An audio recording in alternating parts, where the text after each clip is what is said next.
with that, we have a very exciting guest here in our Live Impact News studio tonight. We have Dr. Tom Hanchett, who just released a new book here. And Tom, we're so glad to have you here. You're a local historian, and one of the reasons why we wanted to bring you on to the show here today was because you talk about a really important topic for the Charlotte area and really other cities across the nation, but that's affordable housing.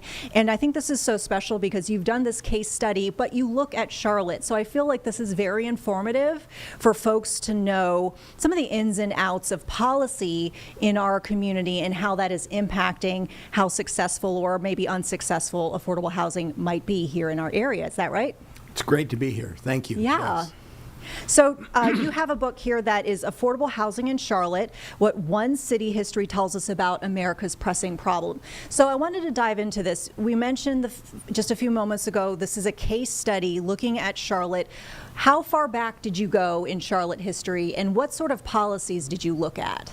Well, when you look at affordable housing, the big turning point is in the late 30s, early 40s, when public housing is invented, and I kind of backpedaled behind that maybe into the 20s to look at naturally occurring affordable housing, which is still a very important thing, and then took the story all the way up to right now, what's going on right now in this city and nationwide. Yeah. So as far as the different policies you looked at, what caught your eye? For example, did you look at federal policies? Did you look at local policies, state policies? I guess, was there a specific mix? Were you looking mostly at local or federal? How did that kind of shape out? I went decade by decade, okay. And I expected that there would be a mix, and that's indeed what I found. Federal government has often been in the driver's seat in terms of subsidizing housing. Today there's Section 8, which people may have heard about, the housing choice vouchers. There's also a tax shelter called the Affordable Housing Tax Credit, both of which are in play right now in Washington, so we'll see how that shakes out. But it was fascinating to look over time at periods when Charlotte kind of really stepped up a couple of different times, and one of those was fairly recently. Can you explain that? I mean, fairly recently, how would you say that the city? Well, in the late 2010s, the police-involved shooting, the Keith Lamont Scott shooting, caused a lot of people to talk about inequities in Charlotte. And part of that was the changes that are going on in almost all of our older neighborhoods, and even not very old neighborhoods, folks coming in, buying up houses, tearing them down, building big new apartment complexes, individual houses that are much more costly. A lot of folks displaced. And so coming out of that, Mayor Vi Alexander Lyles and other people put together a housing bond issue and took it to the voters, and the voters overwhelmingly approved housing bonds, $50 million and another $50 million, and the most recent one in November, which was, again, wildly popular with voters, $100 million towards affordable housing, which seems like a lot. It's only a drop in the bucket. And you say that in the sense that it sounds like, because I've looked into some of your book, and it looks like maybe people underestimate the scope of the issue, and I don't want to put words into your mouth, but almost like it's putting a couple drops in a really large bucket of Indeed. For a long time, most affordable housing was the kind of housing that I took advantage of when I was coming out of college. Get a couple of housemates, or rent an old house, and hope that your income goes up. I've spent most of my life as a teacher, so I've actually qualified for affordable housing. I've never used the subsidies, but in terms of the need, it's those kind of folks as well as the poorest of the poor. Well, what's been going on in the last 15 years or so is, have you noticed that housing prices have gone up everywhere? And it has really put a squeeze on low-income folks, on teachers, on nurses, on child care workers, and that is a big deficit in terms of what we need for affordable housing and what we've got. No, you bring up the point, the fact that your experience as a teacher, you've seen how, the salary could put some folks at a disadvantage when it comes to affording housing in certain cities, in certain areas, maybe of the city as well. You've shared some notes with us about what is considered affordable, the fact that it's no more than 30% of your income, but you shared as well that some of these households might be households that people aren't thinking would be considered low income, and teachers are there making 60% of the area median income. So, I mean, and a whole lot of essential workers in our community are basically at a disadvantage when it comes to housing. Yes, that's well said. Yeah, when I go out and give talks about affordable housing in Charlotte, about the book, that's the first question is, what do you mean by affordable? Well, there's two parts to it, that you spend no more than 30% of your income on your rent or house payments and your utilities. That's kind of one rule of thumb. The other is that folks who are at median income or less than median income tend to need a little bit of help, so they don't spend more than 30% of their income. And area median income for a family of four in Charlotte right now is about $100,000, which sounds like a lot of money. But if you are at 60% of area median income, you're a teacher, something like that, and you spend 30% of your income on rent, you need to find an apartment that's $1,500. If you're at 30% of AMI, folks who are not well-to-do at all, but still working, productive, part of our lives every day, child care workers, custodians, folks like that, and they can afford, by this rule of thumb, $750 a month for rent. Can't find that in Charlotte. Yeah, and I, start to ponder what that might look like, as a day-to-day life for somebody where maybe I work in Charlotte, but I can't live in Charlotte. And what does my commute look like then? Can I even get to my office? What if I don't have reliable transportation? Yeah. And I imagine it's a whole host of issues that kind of spiral from there. Yeah, you can see the problems cascade. I had some serious health issues about 4 or 5 years ago now, and I was in both of our esteemed, wonderful hospitals. And the thing that I do when I'm trying to make a conversation as a kind of shy person is I say, well, where are you from? And no one who was my caregivers, this was either doctors or nurse assistants, none of them lived in Mecklenburg County. They couldn't afford to. And that is becoming more of an issue. I've talked with people in human resources at the hospitals, talked to people who are hiring teachers for CMS, and they're really worried because it's really hard for the folks we need, as the city we are, as the city we're growing to be able to live in our city. Yeah, and I think about this too in the sense of, some of the dialogues we've been hearing around these types of roles in our community, these important roles, frontline roles of, teachers who are responsible for our children, and firefighters and police officers and nurses. And, for example, nurses, we talk about how there's not only a current nursing shortage, but there's kind of a looming decade, down the road where they're really looking at what is nursing going to look like if we can't get more nurses to join the field. And I realize it's a complicated issue because my mom, who is a nurse, I hear from her about it's a job where you could easily burn out potentially. Obviously, the pandemic caused some stress, a lot of stress on nurses, but also if I feel like maybe I'm not going to be able to make a certain amount of money to live in a certain community where I work, that could probably be a deterrent for folks to join some of these fields. Very much so, and it's. It used to be that you'd rent an old house and you'd have some housemates and you'd make it over that way. But now that's becoming more and more impossible. Housing prices in the United States and in Charlotte particularly have doubled since 2008 in the last 15 years or so. And there just aren't any more of those affordable, naturally occurring houses around. And so when we're talking about these kind of subsidies, there's a tendency. One of the things that was in the news in the last 24 hours was a leader in Washington who said, well, we're going to just cap housing subsidies. Yeah, you can have the housing subsidy, okay, but after, I forget whether it was 2 years or 4 years, something like that, get off the subsidy. Well, if you're a teacher, how are you going to do that? Because your salary's not going to go up. Do you get a better education and quit being a nurse? And so the need to consider housing subsidies is something that touches all of us. Yeah. I mean, I feel from, a political standpoint, there's sometimes a general argument of, government playing a role in doing whatever the topic is, versus naturally, making the marketplace, do something, letting it do its own free will, if you will. That's a really boiled down explanation, but sometimes we see these two arguments with any topic.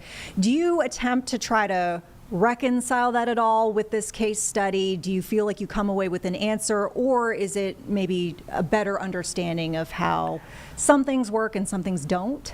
I think it's a better understanding. I would love to tell you the magic bullet that was going to have everybody well housed, and I don't think there is one. But we do have things that work. And one of those is a product of the Reagan era. President Ronald Reagan, conservative, market-oriented, redid housing subsidies around this thing called Section 8, housing choice vouchers. And if you are a low-income person and you want to rent, found this great apartment, but it costs too much, and you can afford X number of dollars based on 30% of your income as a nurse or child care worker or whatever. And then the government, with the housing choice voucher, would put in what else was needed. And that's worked really well. And expanding that is something that has been talked about. It's not being talked about right now. But also at the moment, it's very, very voluntary whether landlords will take that. And a bunch of landlords don't. And so we actually have some housing vouchers that go unused because people can't find an apartment that will take that. So the more I got into this, the better I understood Section 8, vouchers, tax shelters, all those kind of things. Mm-hmm. But also the frustration that we need to be expanding these situations as the naturally occurring affordable housing goes away. Yeah. I mean, who do you hope learns something from this case study? Do you feel like it's the average person? I will say, I learned just some of the basics just by reading through where you go through what is affordable. You do talk about, naturally occurring, like what is that naturally occurring housing? But I mean, do you feel like policymakers can take something away? I would seriously hope so. This is a thing that major nationwide political candidates are talking about in the last presidential election. It is something that folks who are running for city council, county commission, state legislature, the legislature in Washington are getting asked about. Mm-hmm. And it's complicated and it's confusing. And one of the things I discovered was that there is no one expert in the field who knows everything about the housing situation. And so if you're an elected official or you're a neighborhood activist, churches are getting involved in this. The Affordable Housing in Charlotte book is a way to get started. Yeah. I mean, I have a background in journalism, obviously, as someone who's in journalism, but I also have a background in political science. And I feel like one of the reasons why I really enjoy the concept of political science is the fact that you could foreseeably treat certain policies with science, if you will. So, I mean, not just enacting a policy, but you can go back and you can look at how that policy is actually playing out in real life, because sometimes what people intend might not always translate into reality. Right. I remember learning about case studies, right? And, case studies are really in-depth focus on, let's just say, a particular sample size. The sample size in this case would be Charlotte. I'm curious, you try to use it as a larger picture of the U.S. because we know nationwide this is an issue. Are there any things that are unique about Charlotte that you feel like maybe this doesn't totally translate to, let's say, Atlanta or New York City or whatever, but there are some things maybe that translate. I'm just curious what you see as far as differences with Charlotte and other cities. Being a historian, let me go back and wind the tape back to the 1970s and 1980s, when Charlotte did something that it has not bragged on enough. We did a program that we called Scattered Site Housing. And a number of cities around the United States talked about this. Instead of concentrating poor folks over there, what if we had kind of mixtures going on? And this is the beginning of what we do today as mixed income housing. But the idea was to build small apartment complexes, 50 units or so, and put them wherever there was vacant land around the city. And Charlotte did a couple dozen of those. They were very successful, and a lot of them were in quite well-to-do areas. And so, the kids growing up there, you get in a summer job, you're in an area where there are summer jobs, you're close to school, things like that. And the neighbors, after they got used to the fact there was affordable housing nearby, often forgot there was affordable housing nearby. One of my favorite examples is Gladedale, which is a development on Providence Road, very well-to-do area of Charlotte, at Old Providence Road. And it is very part of the community. In fact, they're working right now to demolish some of the other apartments nearby, and they're going to build actually more mixed income housing, market rate housing, low income housing, all mixed together. And they'll actually, I believe, be increasing the number of units there. And there's been very little pushback about that. So this is something that Charlotte did for a while, and then the federal subsidy structure changed in the 1980s. And it showed that mixing housing in affordable housing with other kinds of housing, it's not like the old public housing where there's just these big areas of barracks. It is neighbors. Yeah. I feel like I'm envisioning some projects that we've talked about maybe recently where they try to reserve some units of, let's just say, a new apartment complex that's coming up, but there are going to be some units that are considered affordable housing, or even maybe some efforts from the city to maybe pour some money into a residence or an area where they feel like, if we let this go, we might lose the affordability here if we let this community go to someone else. Yeah, there are a couple of things going on right now that are getting national attention. One is that churches in Charlotte, a number of them, have said, well, we've got land. Perhaps people in our congregation feel strongly about the affordable housing situation. What if we worked with a developer, a nonprofit like Dream Key Partners, or a tax expert like Laurel Street? Those are both entities here in Charlotte that do work all around the South. And they're building church-assisted affordable housing. It's not only for the church congregation. And it has been very, very successful. You can see examples on Freedom Drive. There's a new development next to Caldwell Presbyterian Church near Novak Presbyterian Hospital. And in fact, the minister there, John Michael Cleghorn, just wrote a book called Building Belonging that surveys what's going on in Charlotte and what's going on nationally. So when I first wrote this book, I would tell people, I'm writing a book about affordable housing in Charlotte. They'd say, that'd be a short book. Oh. It's not. It's not. I mean, it's so interesting to me. And I'm just curious how you got interested in this topic to begin with and decided that you just wanted to jump in and learn as much as you could about it, and specifically as it pertained to Charlotte. Well, I'm a historian of the built environment, and I'm going to show this off for folks who are looking at their screen. This is a book about how Charlotte became a big city and how it became a segregated city, both on race and income. It's called Sorting Out the New South City. I did it many years ago, but the UNC Press just put out a new edition in 2020.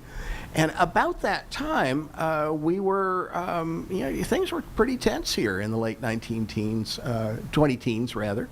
early 2020s. And what was Charlotte doing? How was it responding to what was going on nationally? And I thought I knew a bunch about this city. I do, but I didn't know that part. And so once I got into it, I realized that this is a pretty caring place. The shortfall is intense, but folks are not sitting on their hands. They're doing stuff. Yeah. And presumably, too, with affordable housing as well, as we see different groups maybe trying to tackle the issue in their own way. Are there any other topics that you're looking at? I know you just released the new book. I don't want to be like, okay, time to get back to work. But are there any other topics you feel like need more clarification here in Charlotte? The history continues to unspool. We continue to, as a society, make decisions and weighing in on those decisions. I think if people read this book, they'll be quicker to call the mayor or their city council person or their senator or whatever.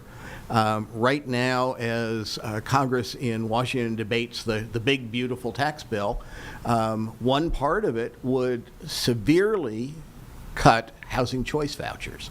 That market-based subsidy that's been around since Ronald Reagan, talking about a 40% cut in housing choice vouchers, Section 8. And on the other side, also going into that bill is a proposal to increase the low-income housing tax credits. That's a subsidy that developers get if they include some affordable housing in their development. So it ain't just history, it's what's going on right now. Yeah.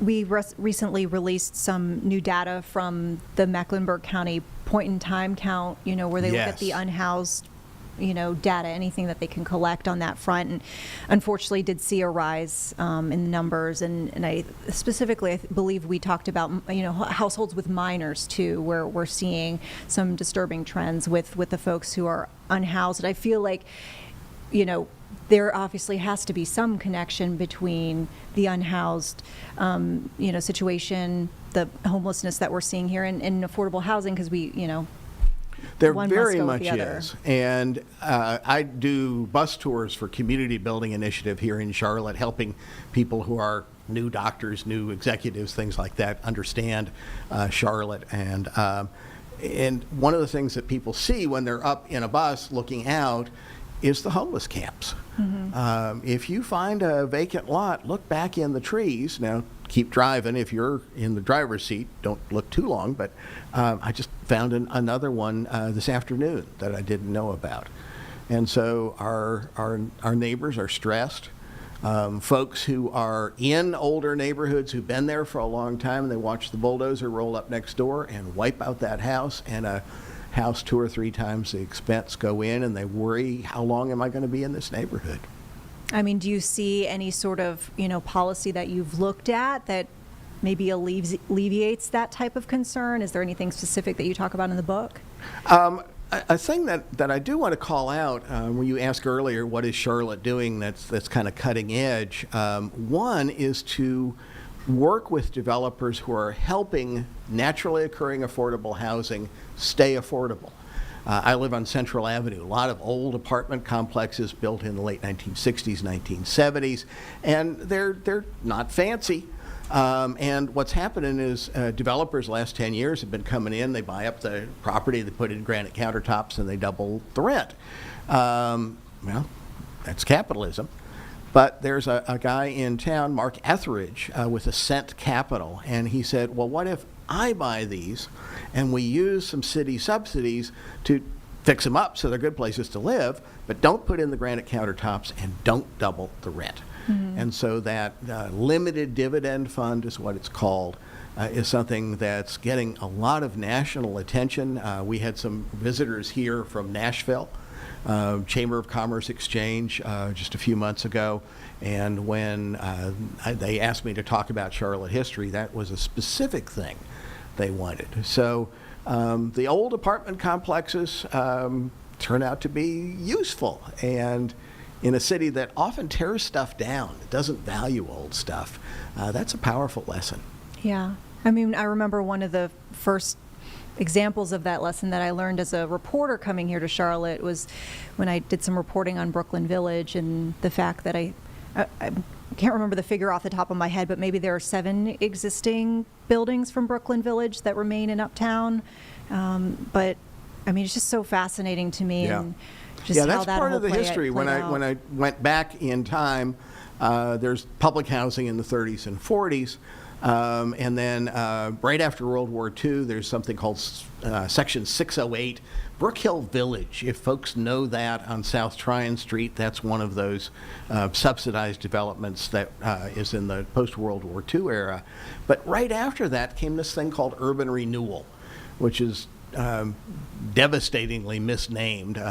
It was tearing down neighborhoods that were close to the center city, almost always black neighborhoods.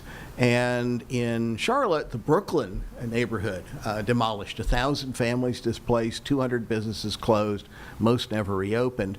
And it's where the government center is, which is a fine thing, the Aquatic Center, NASCAR Hall of Fame, but also a lot of parking lots.